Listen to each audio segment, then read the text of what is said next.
চলতেছে মুহররম মাস, এই মুহররম মাসের মধ্যে চলতে ফিরতে উঠতে বসতে এই ছোট্ট জিকিরটি আপনি অবশ্যই করবেন।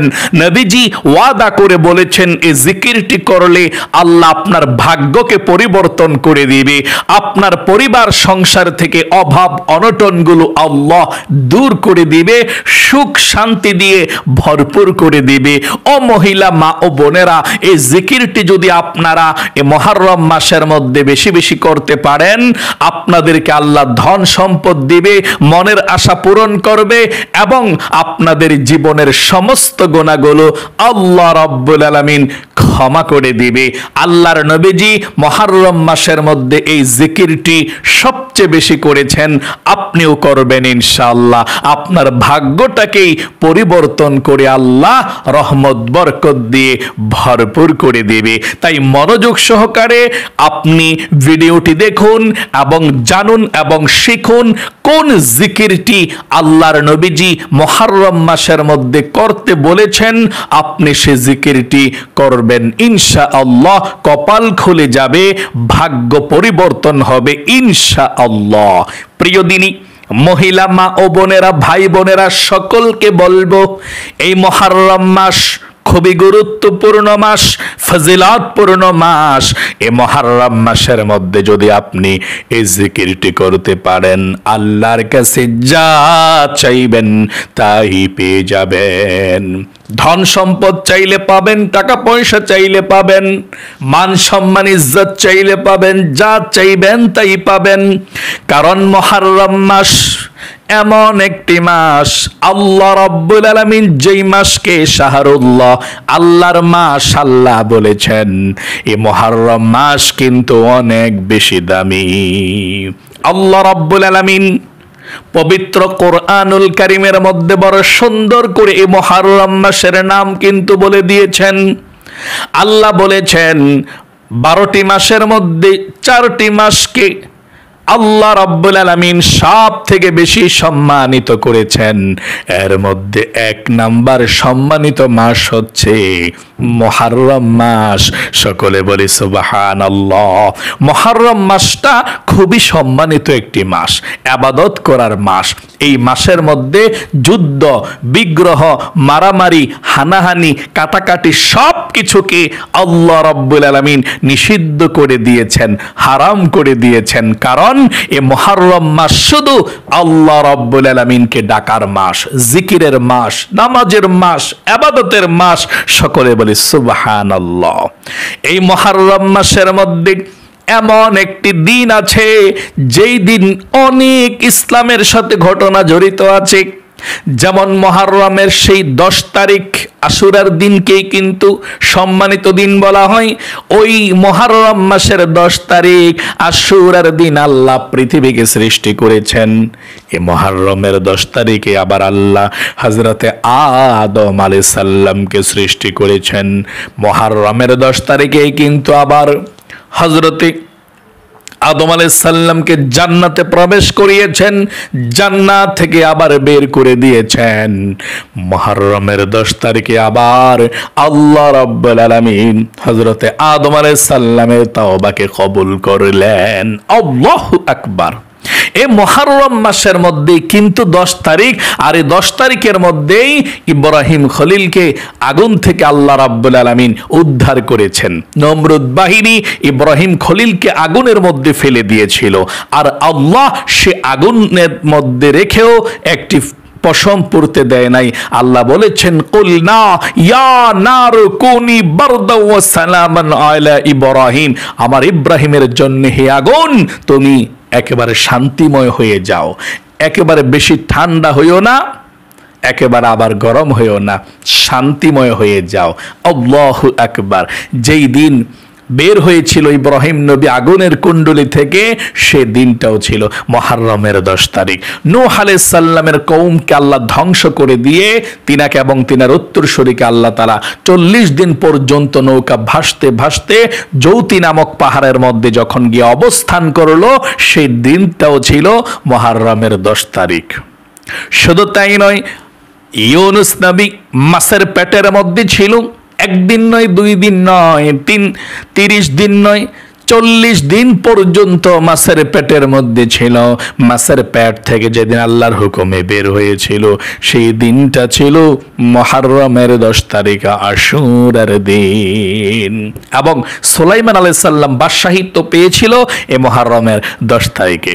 এবং সবচেয়ে হৃদয় বিদারক ঘটনা, আল্লাহর নবীজি মুহাম্মদ সাল্লাল্লাহু আলাইহি সাল্লামের কলিজার টুকরা, বেহেশতের যুবকদের সরদার ইমাম হোসেন রাদিয়াল্লাহু তাআলা আনহু শাহাদাত বরণ করেছেন। তিনাকে শহীদ করে দিয়েছিলেন ইজিদ বাহিনী, সীমার গলা কেটে কারবালার প্রান্তরে শহীদ করে দিয়েছেন এই মুহররমের 10 তারিখে। অনেক ঘটনা ইসলামের সঙ্গে জড়িত আছে এই মুহররমের 10 তারিখের সঙ্গে। আল্লাহর নবীজি বলেছেন, যদি কোনো ব্যক্তি রমজানের পরে কোনো নফল রোজা গুরুত্ব সহকারে রাখতে চায়, সে যেন আশুরার রোজা, মুহররমের 10 তারিখের রোজা রাখে। আপনারাও যারা পারেন অবশ্যই মুহররম মাসের 10 তারিখের আশুরার রোজাটা রাখবেন।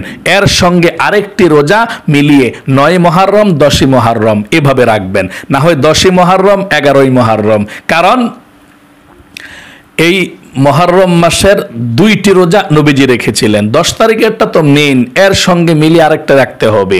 ইহুদিরা একটি রোজা রাখে, তাহলে আমরা ইহুদিদের একেবারে সমান সমান হয়ে গেলাম। নবীজি বলেছেন না, আমরা 2টা রাখবো রোজা, মুহররমের 9 তারিখ এবং 10 তারিখ রাখতে চেষ্টা করবেন ইনশাআল্লাহ।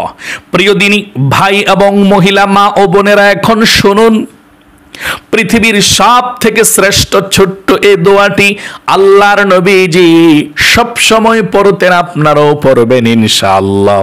শুধু একটি জিকির নয়, কয়েকটি জিকিরই আছে। সহজ সহজ জিকিরগুলোর কথা বলে দিচ্ছি। আপনি মুহররম মাসের মধ্যে চলতে ফিরতে, হাঁটতে বসতে, উঠতে সব সময় এই জিকিরগুলো করতে পারবেন। অজু ছাড়াও আপনি জিকিরগুলো করতে পারবেন, কোনো সমস্যা নেই। শুয়ে শুয়েও করতে পারবেন, কোনো সমস্যা নেই।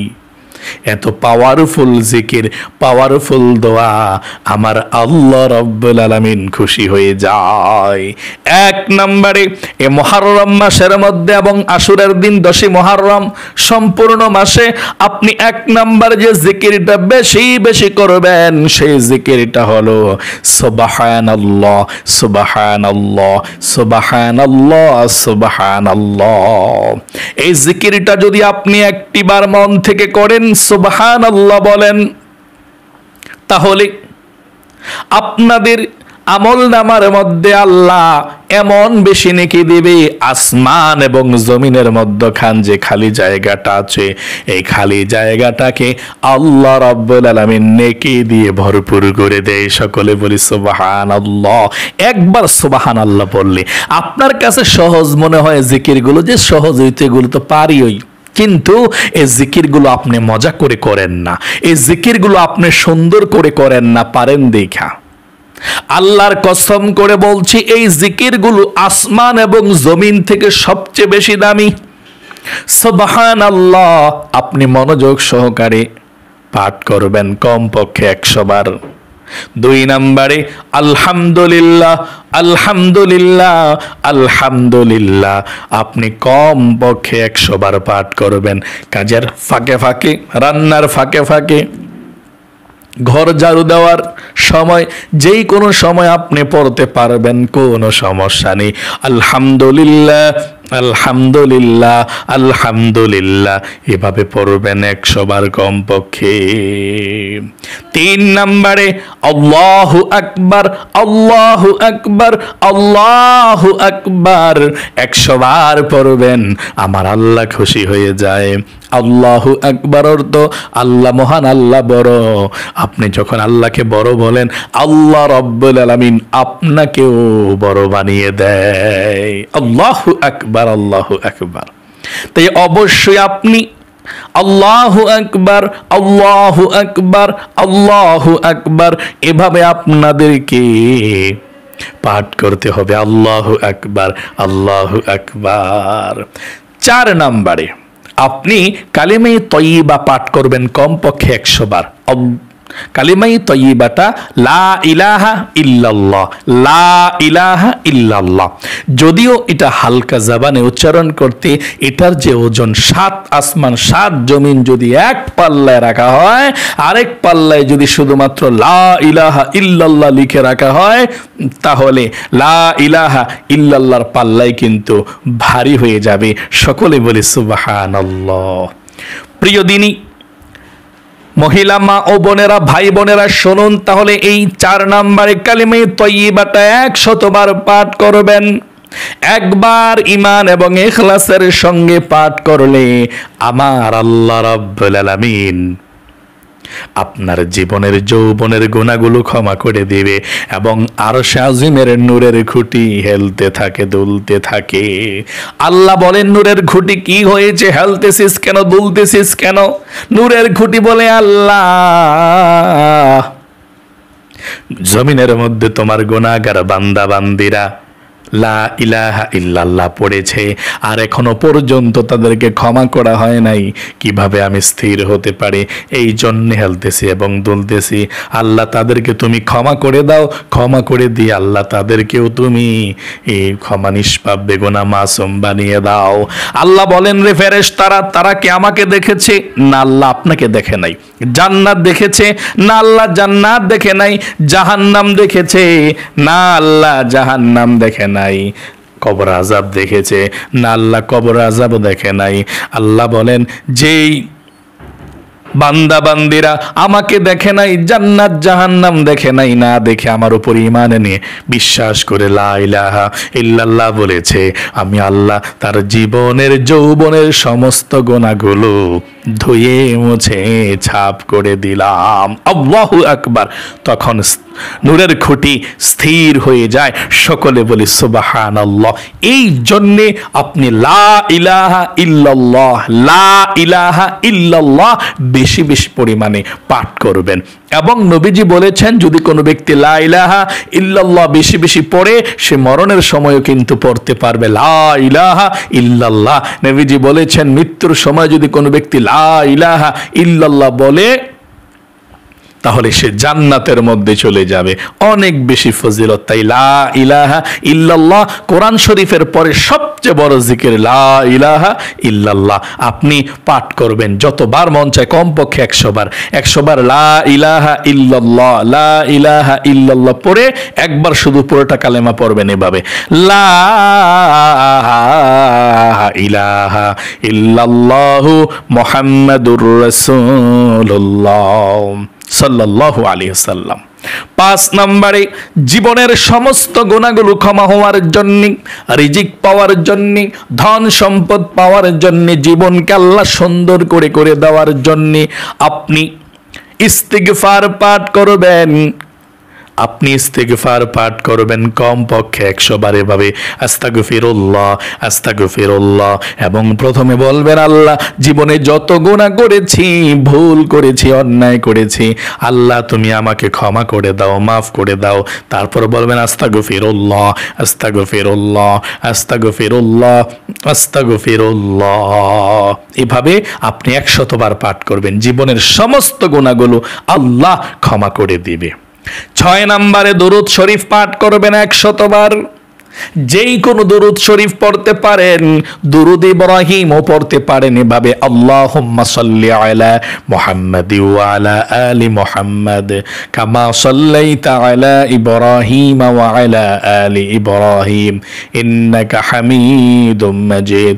আল্লাহুম্মা বারিক আলা মুহাম্মাদি ওয়া আলা আলি মুহাম্মাদ কামা বারাকতা আলা ইব্রাহিম ওয়া আলা আলি ইব্রাহিম ইন্নাকা হামিদুম মাজিদ। এটাও পড়তে পারেন, অথবা ছোট্ট দরুদ শরীফ আছে, ওটাও পড়তে পারেন, সাল্লাল্লাহু আলাইহি ওয়াসাল্লাম সাল্লাল্লাহু আলাইহি ওয়াসাল্লাম। এভাবে আপনি পড়তে পারেন, কোনো সমস্যা নেই। মানে যেই কোনো দরুদ শরীফ আপনি পাঠ করবেন কমপক্ষে 100 বার। তারপরে আপনি যেই কোনো আপনি জিকির করতে পারেন আরো, যেমন সুবহানাল্লাহি ওয়া বিহামদিহি সুবহানাল্লাহিল আযীম, এটাও পড়তে পারেন। নবীজি বলেছেন এই জিকিরটা আল্লাহর কাছে অনেক বেশি দামি এবং মিজানের পাল্লায় সবচেয়ে বেশি ভারী এবং আল্লাহর কাছে প্রিয়, এবং এই জিকিরটা করলে আপনি হাসতে হাসতে আল্লাহ রাব্বুল আলামিনের নূরের জান্নাতের মধ্যে চলে যেতে পারবেন। তাই আপনি সুবহানাল্লাহি ওয়া বিহামদিহি সুবহানাল্লাহিল আযীম এই জিকিরটি করবেন ইনশাআল্লাহ। আরো যত জিকির আছে আপনি প্রত্যেকটি জিকির মনোযোগ সহকারে গুরুত্ব দিয়ে করবেন ইনশাআল্লাহ। আল্লাহ রাব্বুল আলামিন আপনাদের সকলকে এই প্রত্যেকটি জিকির, যে জিকিরের কথাগুলো বলেছি, আমলের কথাগুলো, নিয়ম কানুনটা বলে দিয়েছি, এই জিকিরগুলো যাতে আপনাদেরকে এই মুহররম মাসের মধ্যে বেশি বেশি করার তৌফিক দান করুক। সকলে কমেন্ট বক্সের মধ্যে লিখবেন আমিন এবং ভিডিওতে একটি লাইক দিবেন। যারা কমেন্ট বক্সের মধ্যে আমিন লিখেছেন এবং ভিডিওতে একটি লাইক দিয়েছেন, আল্লাহর কাছে বলছে, আল্লাহ তাদেরকে তুমি ভালো রাখো, সুস্থ রাখো, জীবনকে সুন্দর করে দাও, বিপদ আপদ দূর করো, জীবনে একবার মক্কা মদিনায় নাও, আমিন। আজ এ পর্যন্তই, আবারও অন্য কোনো ভিডিওতে দেখা হবে ইনশাআল্লাহ। সেই পর্যন্ত আপনাদের সকলের সুস্বাস্থ্য আল্লাহর কাছে কামনা করে আজ এখানেই বিদায় নিচ্ছি। আসসালামু আলাইকুম ওয়া রাহমাতুল্লাহি ওয়া বারাকাতুহু।